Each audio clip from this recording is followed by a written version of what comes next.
We often assume that as our machines get smarter and our rockets go further, the old gods simply fade away. When Yuri Gagarin became the first human to orbit the Earth, the story goes that he looked out into the freezing black void and remarked that he didn't see any god up there. Soviet Premier Nikita Khrushchev used that narrative to his advantage.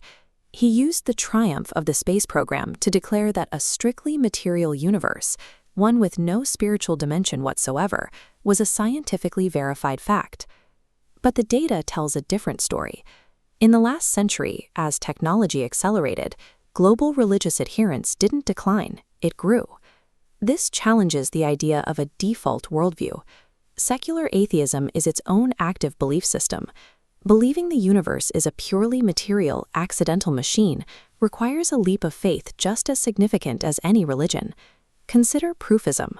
This is the modern stance that we shouldn't believe anything unless it can be empirically proven in a laboratory. The demand that everything must be empirically proven is a philosophical statement. You cannot put that demand in a test tube and prove it. Morality requires even larger leaps. If the universe is purely material, then the only rule driving our existence is biological evolution, which, at a microscopic level, is a contest of the strong consuming the weak. Yet most people believe we should protect the weak and care for the vulnerable. If our origin story is purely one of ruthless competition, then unselfish compassion is a biological anomaly.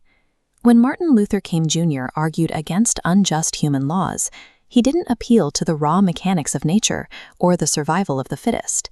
He appealed to a higher, external, moral law that sits above human legislation.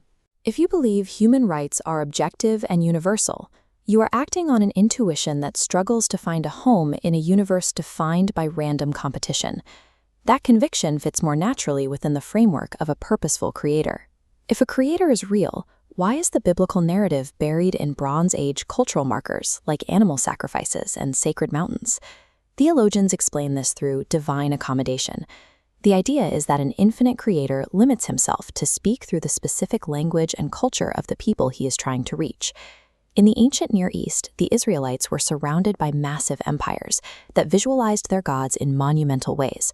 Neighbors guarded temple gates with massive statues, creatures with human faces and animal wings, like the Lamassu.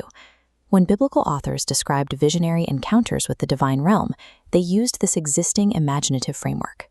They described spiritual beings using hybrid imagery their peers recognized. These cultural garments were necessary.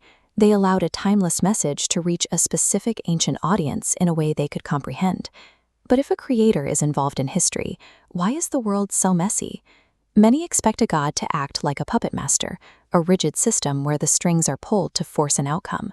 But as this diagram shows, when you apply real-world variables, the strings snap. The biblical text offers a different model. It describes humans as image bearers with genuine agency. We hold real responsibility for our actions.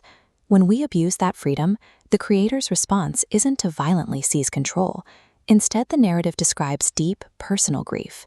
A world defined by true free will and a grieving creator accounts for our lived experience of love, consequence, and heartbreak. How can a creator fix a broken system without breaking the rules of free will? The British mystery writer Dorothy Sayers authored a series of detective novels. Realizing her protagonist was lonely, she wrote a new character into the story to save him, a character modeled on Sayers herself. This literary analogy mirrors the Christian doctrine of the Incarnation. Instead of managing the world from the outside, the author wrote himself into the human story. By entering the physical world, the creator didn't solve suffering with a display of military force. He solved it by absorbing the weight of human violence and pain onto himself. This redefined sovereignty.